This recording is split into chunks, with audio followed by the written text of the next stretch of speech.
Hello plus one മക്കളെ, ഇപ്പോൾ Christmas പരീക്ഷയുടെ അനൗൺസ്മെൻറ്റ് വന്നപ്പോൾ മുതൽ നിങ്ങളുടെ മനസ്സിലുള്ള ഒരു സംശയമാണ്, സാർ ഇതിലെ സിലബസ് ശരിക്കും എന്താണ്? കാരണം എക്സാം വിന്നർ എന്ന് പറയുന്നു ഇത്ര ചാപ്റ്റേഴ്സാണ് പഠിക്കേണ്ടത്, സ്കൂളിലെ ടീച്ചേഴ്സ് പറയുന്നു ഇത്ര ചാപ്റ്റേഴ്സാണ് പഠിക്കുന്നത്, വേറെ ഇതിൽ ഓൺലൈൻ മീഡിയയിൽ നിങ്ങൾ നോക്കുമ്പോൾ അങ്ങനെയല്ല, വേറെ ചാപ്റ്റേഴ്സാണ് പഠിക്കേണ്ടത്. ഇതിൻ്റെ റിയാലിറ്റി എന്താണ് മക്കളെ? ഇതിൻ്റെ റിയാലിറ്റി വളരെ സിമ്പിളാണ്. അതായത് ക്രിസ്മസ് പരീക്ഷയിൽ ഇതാണ് സിലബസ്, അല്ലെങ്കിൽ ഇതാണ് ചാപ്റ്റേഴ്സ്, അല്ലെങ്കിൽ ഇതാണ് പോർഷൻസ് എന്ന് പറഞ്ഞ ഒരു ഒഫീഷ്യൽ ഡോക്യുമെൻറ്റ് ഗവൺമെൻറ്റോ എഡ്യൂക്കേഷൻ ഡിപ്പാർട്ട്മെൻറ്റോ പബ്ലിഷ് ചെയ്തിട്ടില്ല. ഇനി കാര്യങ്ങൾ അങ്ങനെയാണെങ്കിലും വേറൊരു സംഭവമുണ്ട്. അതായത് ഓരോ സ്കൂളുകളിലും ക്രിസ്മസ് ആകുമ്പോൾ, അത് ടേം 2 കഴിയുമ്പോഴേക്കും ഇത്ര ചാപ്റ്റേഴ്സ് തീർക്കണം എന്ന് പറഞ്ഞൊരു സർക്കുലർ, ഒരു സ്കീം ഓഫ് വർക്ക് എന്ന് പറഞ്ഞ സാധനം അത് ആക്ച്വലി പബ്ലിഷ് ചെയ്തിട്ടുണ്ട്. അപ്പം ഐഡിയൽ സർക്കംസ്റ്റാൻസിൽ ആ ചാപ്റ്റേഴ്സാണ് നമ്മുടെ ക്രിസ്മസ് പരീക്ഷയിൽ പോർഷൻസ് ആയിട്ട് എടുക്കാൻ പോകുന്നത്, നിങ്ങൾ പരീക്ഷാ പേപ്പറിൽ കാണാൻ പോകുന്ന ചാപ്റ്റേഴ്സ്. അപ്പോൾ എന്താണ് ആ സ്കീം ഓഫ് വർക്കിൽ കൊടുത്തതെന്നുള്ള കാര്യം നമുക്ക് ആദ്യം പരിശോധിക്കാം. അതിനുശേഷം നമ്മൾ എന്താ ചെയ്യണം എന്നുള്ള കാര്യം ഞാൻ പറഞ്ഞുതരാം. സോ ഫുൾ വീഡിയോ കാണാൻ വേണ്ടി ശ്രമിക്കാം. Okay, ready?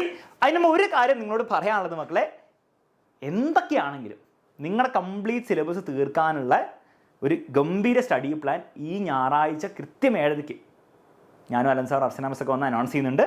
ഒരു കാരണവശാലും നിങ്ങൾ ആ ലൈവ് മിസ് ചെയ്യരുത്. കാരണം ഇതിൽ എന്തൊക്കെ ഉണ്ടെങ്കിലും, എക്സ്ട്രാ ഉണ്ടെങ്കിലും എല്ലാം ഉണ്ടെങ്കിലും, അങ്ങനെ വരില്ല പക്ഷെ ഉണ്ടെങ്കിൽ പോലും അടിപൊളിയായിട്ട് ഫുൾ സിലബസ് തീർത്ത് പരീക്ഷ ആകുമ്പോഴത്തേക്കും കംപ്ലീറ്റ് സെറ്റാക്കി മുഴുവൻ മാർക്ക് നേടാനുള്ള സ്റ്റഡി പ്ലാൻ ഇതുവരെ പഠിച്ച് തുടങ്ങാത്തവർക്ക് പോലും യൂസ് ചെയ്യാൻ പറ്റുന്ന സ്റ്റഡി പ്ലാൻ ഞായറാഴ്ച ലൈവിൽ ചർച്ച ചെയ്യുന്നതായിരിക്കും. ലൈവിൻ്റെ ലിങ്ക് ഡിസ്ക്രിപ്ഷനിൽ കൊടുത്തിട്ടുണ്ട്. ഇപ്പോൾ തന്നെ ലൈക്ക് അടിച്ച് വെക്കുക, റിമൈൻഡ് മീ വെക്കുക, ഫ്രണ്ട്സിനും ഷെയർ ചെയ്ത് വെക്കുക. നമുക്ക് ഞായറാഴ്ച കാണാം. ഇനി ഈ സ്കീം ഓഫ് വർക്ക് പ്രകാരം നിങ്ങൾ ഫിസിക്സിൽ നോക്കുകയാണെങ്കിൽ ടേം 2 തെർമോഡൈനാമിക്സ് വരെയാണ് തീർക്കേണ്ടത്. കെമിസ്ട്രിയിൽ നോക്കുകയാണെങ്കിൽ റിഡോക്സ് റിയാക്ഷൻ വരെയാണ് തീർക്കേണ്ടത്. ബയോളജിയിൽ ബോട്ടണിയിൽ നോക്കുകയാണെങ്കിൽ ഫോട്ടോസിന്തസിസ് വരെയും, സുവോളജിയിൽ നോക്കുകയാണെങ്കിൽ ലോക്കോമോഷൻ വരെയും, ആൻഡ് ഫൈനലി മാത്സിൽ നോക്കുകയാണെങ്കിൽ ഇൻട്രഡക്ഷൻ ടു 3D കഴിഞ്ഞ് ലിമിറ്റ്സ് ആൻഡ് ഡെറിവേറ്റീവ്സ് വരെയാണ് നിങ്ങൾക്ക് പഠിക്കാനുള്ളത് ഈ സ്കീം ഓഫ് വർക്ക് പ്രകാരം. ഇനി ടെൻഷൻ അടിക്കുന്ന വരുന്നതിന് മുൻപ്, അയ്യോ സോറി, നിങ്ങൾ ഇത്ര ആലോചിക്കേണ്ടതുള്ളൂ. ഫിസിക്സിൻ്റെ കേസിൽ എക്സാമ്പിൾ പറയണം, നിങ്ങൾ ആക്ച്വലി തെർമൽ പ്രോപ്പർട്ടീസും തെർമോഡൈനാമിക്സും ഒക്കെ പഠിച്ച് സെറ്റായി ഇരിക്കുകയാണ്. അതായത് സ്കൂളിൽ നിങ്ങളെ പഠിപ്പിച്ചു, നിങ്ങളും പഠിച്ചു, അത്യാവശ്യം മോശമില്ലാണ്ട് എല്ലാം ഓക്കെയാണ്. അത് റിവിഷനൊന്നും തീർത്തില്ല, പക്ഷേ പഠിച്ച നോട്ടൊക്കെ ഉണ്ട്, എല്ലാം ഓക്കെ ആണെങ്കിൽ നിങ്ങൾ ആക്ച്വലി തെർമോഡൈനാമിക്സ് വരെ പഠിച്ചു. അതുകൊണ്ട് ഒന്നും നിങ്ങൾക്ക് നഷ്ടപ്പെടാനില്ല. ഓക്കെ, കാരണം തെർമോഡൈനാമിക്സൊക്കെ ചിലപ്പോൾ കുറച്ച് ചോദ്യങ്ങൾ വരാൻ സാധ്യതയുണ്ട്. അങ്ങനെ വന്നു കഴിഞ്ഞാൽ നിങ്ങൾക്ക് അതിന് ഉത്തരം പറയാൻ പറ്റും. എന്ന് മാത്രമല്ല, നിങ്ങൾ മോഡൽ എക്സാമിൻ്റെ സമയത്താകുമ്പോഴത്തേക്കും നിങ്ങൾക്ക് എന്താണ് ഇത്രയും ചാപ്റ്റേഴ്സ് നിങ്ങൾ സെറ്റ് ആയിരിക്കും. 3 ചാപ്റ്റർ കൂടി പഠിച്ചാൽ മതിയായിരിക്കും. അപ്പോൾ ഓൾറെഡി സ്കൂളിലൊക്കെ പഠിപ്പിച്ച് നിങ്ങളത് ഫോളോ ചെയ്ത് നോട്ട്സൊക്കെ കയ്യിലുണ്ട്, എല്ലാം സെറ്റാണെങ്കിൽ നിങ്ങൾ അതുവരെ പഠിക്കും. അടിപൊളി. എല്ലാ സബ്ജക്റ്റിനും അങ്ങനെ. നിങ്ങൾ ടെൻഷൻ അടിക്കേണ്ട ആവശ്യമില്ല, നിങ്ങൾ ഫുള്ള് പഠിച്ചോ. ഇനി അത് വളരെ ചെറിയൊരു ശതമാനം കുട്ടികൾ മാത്രമേ ഞാൻ ഈ പറഞ്ഞ സിനാരിയോയിൽ പെടുള്ളൂ. മിക്ക കുട്ടികളുടെ സിനാരിയോ ഇതായിരിക്കാം.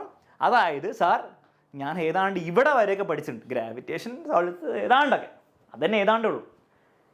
ഇനി ബാക്കിയുള്ള ചാപ്റ്റർ എങ്ങനെ പഠിക്കുന്നു ഞാൻ ആലോചിച്ചുകൊണ്ടിരിക്കുകയാണ്. അപ്പോൾ ഞാൻ എന്താ ചെയ്യേണ്ടത്? അങ്ങനെയാണ് നിങ്ങൾ എന്ത് ചെയ്യരുത്. നിങ്ങൾ ഒരു കാരണവശാലും ഈ തെർമൽ പ്രോപ്പർട്ടീസും തെർമോഡൈനാമിക്സും പഠിക്കാൻ പോകരുത്.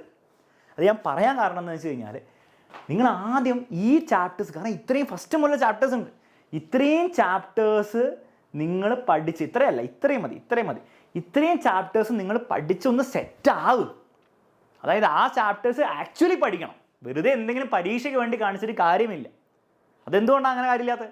കാരണം നിങ്ങൾ പരീക്ഷയ്ക്ക് വേണ്ടി മാത്രം എന്തെങ്കിലും തട്ടിക്കൂട്ടി പഠിച്ചു കഴിഞ്ഞാലുള്ള പ്രശ്നം, ഈ മക്കളെ ഈ ക്രിസ്മസ് പരീക്ഷ കഴിഞ്ഞാൽ അത് വലിയ സംഭവമൊന്നുമല്ല ആക്ച്വലി. അത് കഴിഞ്ഞാൽ ജാനുവരി കഴിഞ്ഞ് ഫെബ്രുവരി ആകുമ്പോഴത്തേക്കും എന്താണ് നിങ്ങളുടെ മോഡൽ പരീക്ഷ ഉണ്ടാവും. ആ മോഡൽ പരീക്ഷയിൽ ഫുൾ സാധനം ഉണ്ടാവും. അതിനുശേഷം തൊട്ടടുത്ത് തന്നെ ആയിരിക്കും നിങ്ങളുടെ പബ്ലിക് എക്സാം. അപ്പോൾ നിങ്ങൾ എന്താ ചെയ്യാൻ പോകുന്നത്? ക്രിസ്മസ് പരീക്ഷ നിന്ന് തട്ടിക്കൂട്ടി എന്തൊക്കെ മാർക്കൊക്കെ വാങ്ങിച്ച് നിങ്ങൾ വീണ്ടും പിന്നെ പഠിക്കാൻ പോകണം ഫുൾ ചാപ്റ്റർ മോഡൽ എക്സാമിന് വേണ്ടി, പബ്ലിക് എക്സാം വീണ്ടും. അങ്ങനത്തെ ഒരു സാഹചര്യം ഉണ്ടാക്കാനാണ് നിങ്ങൾ പോകുന്നതെങ്കിൽ നിങ്ങൾ ഈ ക്രിസ്മസ് എക്സാം എഴുതിയിട്ട് പ്രത്യേകിച്ച് കാര്യമൊന്നുമില്ല. നേരെ മറിച്ച് നിങ്ങൾ പഠിക്കുന്ന ചാപ്റ്റേഴ്സ് 1, 2, 3, 4, 5 ചാപ്റ്റർ ആണെങ്കിൽ പോലും, അങ്ങനെയല്ല വേണ്ടത്, പക്ഷേ ആണെങ്കിൽ പോലും ആ ചാപ്റ്റേഴ്സ് പ്രോപ്പറായിട്ട് പഠിക്കണം. അങ്ങനെ പഠിച്ചാലുള്ള ഗുണം എന്താണ്?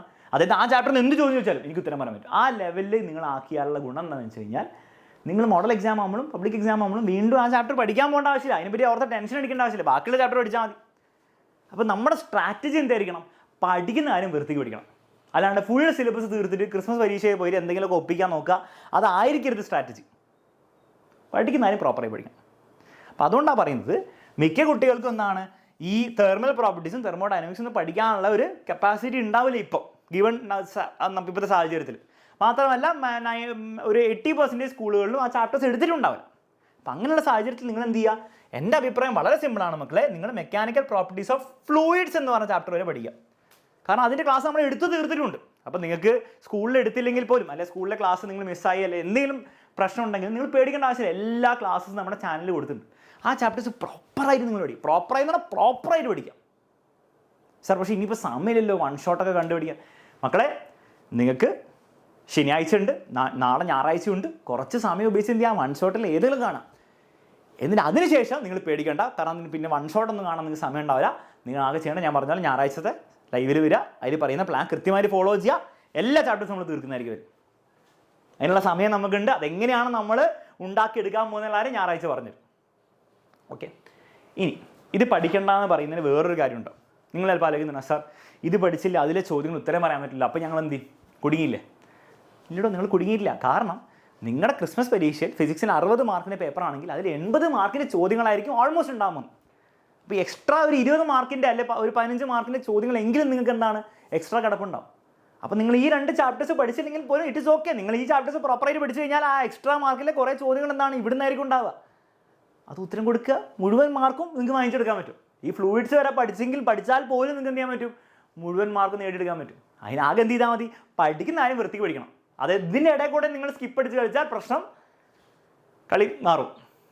കാരണം പിന്നെ ആ എക്സ്ട്രാ ക്വസ്റ്റ്യൻസ് നിങ്ങൾക്ക് ആൻസർ ചെയ്യാൻ പറ്റില്ല. അപ്പോൾ ഇത് മാത്രം പഠിച്ചാൽ നിങ്ങൾക്ക് എന്ത് ചെയ്യാൻ പറ്റും? ഫുൾ മാർക്ക് വാങ്ങിച്ചെടുക്കാൻ പറ്റും. അപ്പം മറ്റേ പ്രശ്നമില്ല. പക്ഷേ അത് പ്രോപ്പറായി പഠിക്കണം. ഇനി നിങ്ങൾ ചിലർ അറിയിക്കുന്ന, സാർ ഈ പറയുന്നത് കൊള്ളാം, പക്ഷേ ഞാൻ എന്ത് ചെയ്തിട്ടുള്ളൂ? ഞാൻ ഇത് മാത്രമേ പഠിച്ചിട്ടുള്ളൂ, അല്ലെ ഞാൻ ഇത് മാത്രമേ പഠിച്ചിട്ടുള്ളൂ. അപ്പോൾ ഞാൻ എന്താ ചെയ്യേണ്ടത്? ഞാൻ വീണ്ടും ആവർത്തിക്കുകയാണ്. ഇനിയുള്ള ചാപ്റ്റർ പഠിക്കാനുള്ള ചാപ്റ്റർ പഠിക്കുക. പക്ഷെ പഠിക്കുന്ന പ്രോപ്പറായി പഠിക്കുക. നിങ്ങൾക്ക് ഓക്കെ ശരി, നിങ്ങൾക്ക് വർക്ക് എനർജി പവർ വരെ മാത്രം പഠിക്കാൻ പറ്റുന്ന അവസാനമാകുമ്പോഴത്തേക്കും, ക്രിസ്മസ് പരീക്ഷ ആകുമ്പോഴത്തേക്കും ഓക്കെ ശരി. പക്ഷെ അത് പ്രോപ്പറായി പഠിക്കുക. അതൊന്ന് എന്ത് ചോദ്യം ചോദിച്ചാലും നിങ്ങൾക്ക് ഉത്തരം പറയാൻ പറ്റും. ആ ലെവലിലാക്കുക. അപ്പോൾ ആ ലെവലിലേക്ക് നിങ്ങൾ എയിം ചെയ്യുക. അങ്ങനെ എയിം ചെയ്ത് നിങ്ങൾ പഠിക്കാൻ റെഡിയാണെങ്കിൽ എല്ലാ സബ്ജക്റ്റിലും ഇതുപോലെ തന്നെയാണ് കേട്ടോ. കെമിസ്ട്രിയിലെ ചാപ്റ്റർ ഇല്ലാത്തതുകൊണ്ട് പിന്നെ ഓവർ പ്രശ്നമൊന്നുമില്ല. പക്ഷേ മാത്സിലാണെങ്കിലും ബോട്ടണി ആണെങ്കിലും ഫിസിക്സ് ബയോളജി ആണെങ്കിലും സുവോളജി ആണെങ്കിലും എല്ലാത്തിനും ഇതേ പ്രിൻസിപ്പിളാണ് നിങ്ങൾ ഫോളോ ചെയ്യേണ്ടത്. അങ്ങനെ നിങ്ങൾ ചെയ്തു കഴിഞ്ഞാൽ നിങ്ങൾക്ക് ഒരു ബുദ്ധിമുട്ടുണ്ടാകാൻ പോകുന്നില്ല. ഇനി ഫൈനലായിട്ട് നിങ്ങൾക്ക് ഒരു ഉത്തരം വേണമെങ്കിൽ തെർമോഡൈനാമിക്സും അതുപോലെ തെർമൽ പ്രോപ്പർട്ടീസും മാത്സിൽ ലിമിറ്റ്സ് ആൻഡ് ഡെറിവേറ്റീവ്സും അതുപോലെ തന്നെ അതിൻ്റെ അടുത്ത ചാപ്റ്റർ ഒക്കെ ചിലപ്പോൾ ചോദ്യങ്ങൾ വരാം. പക്ഷെ വരികയാണെങ്കിൽ തന്നെ അത് കുറച്ച് മാർക്കിനേ വരുള്ളൂ. അത് പൊതുവേ സിമ്പിൾ ക്വസ്റ്റ്യൻസ് ആയിരിക്കും. അതായത് ക്വസ്റ്റ്യൻ പേപ്പർ ഇടുന്നവർക്കും അറിയാം. നിങ്ങളിൽ പലർക്കും എന്താണ് തെർമോഡൈനാമിക്സ് നിങ്ങൾ പഠിച്ചിട്ടുണ്ടാവില്ല, അല്ലെങ്കിൽ നിങ്ങൾ സ്കൂളിൽ എടുത്തിട്ടുണ്ടാവില്ല, അവർക്കും അറിയാം. അപ്പോൾ ചോദിക്കുകയാണെങ്കിൽ തന്നെ സിമ്പിൾ ചോദ്യങ്ങൾ ചോദിക്കുള്ളൂ. അതുകൊണ്ട് നിങ്ങൾ ഈ ചാപ്റ്റർ കുറച്ച് പഠിച്ചവരാണെങ്കിൽ നിങ്ങൾ അതിൻ്റെ പുറകെ കുറേ നിങ്ങൾ പോകണ്ട. കാരണം സിമ്പിൾ ചോദ്യങ്ങളേ വരുള്ളൂ. നിങ്ങൾ കൂടുതൽ ഫോക്കസ് ചെയ്യേണ്ട പുറകോടുള്ള ചാപ്റ്ററിനാണ്. നിങ്ങൾ പഠിക്കാത്തവരാണെങ്കിൽ നിങ്ങളത് പഠിക്കാൻ പോകണ്ട. കാരണം നിങ്ങൾക്ക് മിക്കവാറും സമയം ഉണ്ടാവില്ല. എന്ന് മാത്രമല്ല ഈ പഠിക്കേണ്ട ബാക്കിയുള്ള ചാപ്റ്റേഴ്സ് എന്താണ് പ്രോപ്പറായിട്ട് പഠിച്ചാൽ നിങ്ങൾക്ക് ഫുൾ മാർക്ക് കിട്ടുകയും ചെയ്യും. അപ്പോൾ ഈ വീഡിയോയിൽ പറഞ്ഞ കാര്യങ്ങൾ മനസ്സിലായെന്ന് വിചാരിക്കുന്നു. ഇത് പ്രകാരം നിങ്ങൾ പ്ലാൻ ചെയ്യുക. ഇനി നിങ്ങൾക്ക് കാര്യമായൊരു പ്ലാനൊന്നും ഇല്ലെങ്കിൽ നിങ്ങൾ പേടിക്കേണ്ട. നിങ്ങൾക്ക് പ്ലാൻ ഉണ്ടെങ്കിലും നിങ്ങൾ പേടിക്കേണ്ട. ഞായറാഴ്ച വരിക. എങ്ങനെയാണ് ഒരാഴ്ച കൊണ്ട്, നെക്സ്റ്റ് ഒരു വീക്ക് നമുക്ക് ഈ സമയമുള്ളൂ ബാക്കി, ആ ഒരാഴ്ച കൊണ്ട് എങ്ങനെ മാക്സിമം എന്താണ് പഠിച്ചെടുക്കാമെന്നും മാക്സിമം മാർക്ക് ഉണ്ടാക്കാമെന്നും, ആ വെറുതെ മാർക്ക് ഉണ്ടാക്കുക മാത്രമല്ല ആ പഠിച്ച കാര്യങ്ങളൊക്കെ പിന്നീട് മോഡൽ എക്സാമിൻ്റെ സമയങ്ങളിൽ ആൻഡ് ഫൈനൽ എക്സാമിൻ്റെ സമയങ്ങളിൽ എങ്ങനെ അത് യൂസ്ഫുൾ ആക്കാം എന്നുള്ള കാര്യം കൂടെ ഞായറാഴ്ച പറഞ്ഞു തരുന്നതായിരിക്കും. സോ ഒരു കാരണവശാലും ഞായറാഴ്ചത്തെ ലൈവ് മിസ് ചെയ്യരുത്. അത് മാത്രമേ ചെയ്യാനുള്ളൂ. ഈ വീഡിയോ യൂസ്ഫുൾ ആയെങ്കിൽ യൂസ്ഫുൾ ആയിരുന്നു ഒന്ന് കമൻറ്റ് ബോക്സിൽ കമൻറ്റ് ചെയ്യാം. ഓൾസോ എന്ത് ചെയ്യാം, നിങ്ങളുടെ ഫ്രണ്ട്സിനൊക്കെ ഒന്ന് ഷെയർ ചെയ്ത് കൊടുക്കുക. പലർക്കും എന്താണ് ഈ ഒരു സംശയം ഉള്ളിൽ കിടപ്പുണ്ടാവും. ഷെയർ ചെയ്ത് കൊടുക്കുക, അവർക്ക് യൂസ്ഫുൾ ആയിരിക്കും. നമുക്ക് ഞായറാഴ്ച കാണാം. Bye bye and take care.